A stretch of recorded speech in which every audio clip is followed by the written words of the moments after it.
Is there a market for Trey? Are they not interested in trading Trey? How do you read this? It was really interesting. I mean, I thought it was interesting on a lot of fronts. One, that he said that, he's usually not very transparent with the players, but with Trey, he is.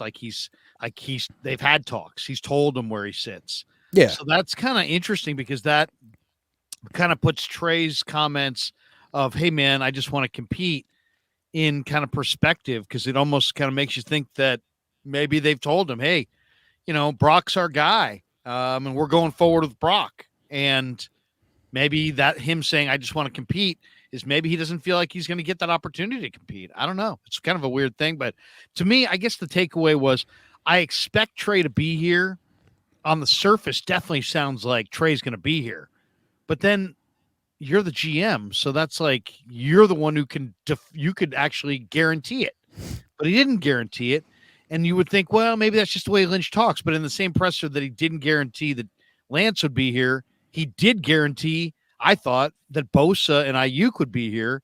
So he's capable of making guarantees. He just left it open-ended. So I guess my read on it, Grant, is that the Niners, you can come get Trey Lance. He's available if you pay their price. But none of us know what that price is.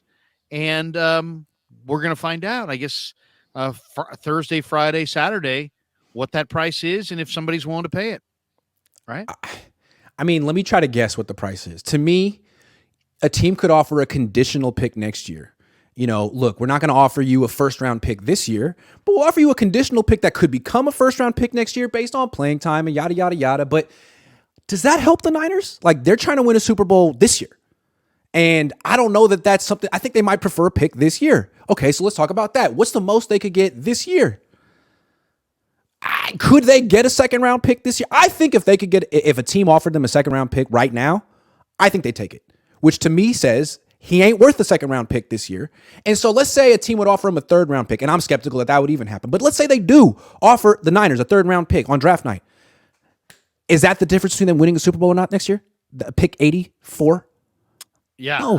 I don't know. No, I mean, it could be if it was Russ. If you drafted the right guy. But yeah, I mean, you already have 3/3. Yeah, now you got 4. Okay, here we go. Super Bowl. There you go. 4 thirds. 3 wasn't enough. Yeah, here's the question. People will say this a lot. You can't trade Trey because look how many quarterbacks you went through and you don't know about Brock. Yeah, but that's the assumption that you think Trey is ready to play. If you think Trey is not ready to play, maybe there's a quarterback in this draft. I mean, the two guys that I keep hearing them linked to are DTR and Jake Haener. They both have a ton of experience. They both are. I call BS on DTR. The day that Kyle Shanahan drafts a quarterback from a spread offense, no, it's not going to happen. I'm sure they love him. Whatever reason, it's not going to happen. It's not going to happen. Otherwise, they would have drafted Justin Fields. Well, I mean, the only thing is DTR did come off his best year. I mean, he was really good this last year. I love him. UCLA. I think he's this year's Jalen Hurts, but they didn't want Jalen Hurts. And John Lynch kind of hinted to or said, hey, we were doing our due diligence. We're just doing our due diligence. He was trying to play down their interest in the rookie quarterbacks. But if you're interested in a guy like Haener or Clayton Tune or just anybody who you think's like played a lot of football and is ready to play, maybe if they're all in on winning this year, maybe they're going to prioritize this year over the future to an extreme. And if they were going to do that, I guess you could see a world where you could technically trade Trey for a draft pick that you turn into Jake Haener and say that you're improving in the present and, and not the future. I mean, I don't know. I think it's the one thing about Lynch on this is that Lynch has come out and said that Trey needs to play. And then they created a scenario where Trey's not going to play.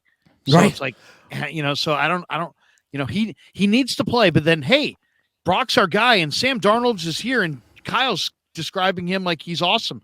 So it's like, well, wait a second. Him needing to play seemed like, yeah, of course he needs to play. And lucky you got plenty of time to give to the quarterback. But now they've created this kind of situation where is he going to get a chance to play? So I get the feeling he's still going to get moved on draft day, despite what was said today. See, I don't, because I just don't think a team's going to give him a second. And like, if it's a third, again, like a team is thinking. Houston has 2/3 though. Houston could say, "Hey, we'll give you our second," or which would be a great pick, almost like a late first round pick. Or they could say, "I'll give you 2/3." What you're saying is the Niners would trade him for a third and then draft a quarterback. So what that team could do is, well, why don't they just take the quarterback? Why doesn't Houston just take Haener? Why doesn't Houston take DTR? Because that guy, he'll be cheaper. I mean, I think Lance will be up $5 million a year. This guy will be $1 million. He'll have 4 years on his deal as opposed to Lance 2. No broken ankle. And it's like also Houston is supposed to have a different opinion of Trey Lance than the 49ers. They came from the 49ers. Right. Maybe they feel the exact same way. They could feel exactly the same way. Oh, the only thing I would say is that you could say that you could make an argument that Trey Lance, because of his pedigree and because of his athleticism, has higher value or higher level of future than Tanner McKee, Jake Haener, Max Duggan, the guys who DTR. If you said to me who's a better prospect, Lance or those guys, I would say long-term Lance. Short-term, I might go with like Tune or Haener. If the Niners are looking for the next Brock Purdy, which of course they are, it's Jake Haener. And I'm not saying Jake Haener's as good as Brock Purdy, but if there is a next, quote unquote, next Brock Purdy in this draft, it's Haener. If that's what you're looking for, you're going to look at Haener and be like, yup, he could excel in our offense too. The thing about Haener is he's not nearly as mobile as Purdy. That's the way I look at it. As far as his arm goes, I think his arm talent is comparable to Purdy's. To me, there's 3 guys that are Purdy-like in this draft. Haener, 6 feet, 207 pounds. I think he's got a little bit better arm than Purdy, I think, but not as good a mobility. Then you have Jaron Hall from BYU, who I don't think is as good an arm as Purdy. He's a little bit lesser of an arm, but he's mobile. But he's got great mobility. And then there's Tune from Houston, who I think might be the best of all of them. I think he might be got their a little size, got a little speed, got a little experience. 6'2", 220. He's played a lot. He's been the captain. He's thrown a lot. Done, now, but he also is coming out of a spread system. So I'm telling you, Kyle will never do it. That is my one prediction about Kyle. Like, he won't say it, Mike won't say it, but they are definitely looking at specific scheme quarterbacks, which is a problem, especially in 2023 when college football is moving towards spread offense. I mean, every year more and more teams, good teams with 5-star recruits, are doing that. And I feel like more and more teams in the NFL are sort of adapting their offenses to that style, like Indy, Philly. I'm just saying, you don't want to be, I hear, the only thing I'm trying to think about this logically, all I'll say about the Trey thing is this. If they're not wanting to move him and this is their way to develop him, I got to really question the wisdom of it. You're not really saying anything positive about the kid. You're kind of almost, I mean, it's almost like you're saying last year we gave you something you didn't deserve. This year we're not giving you jack. Right. And if you get it, you're going to get it on your own. We're not going to give you anything. And it's like, okay, but isn't he still your asset that you're trying to develop?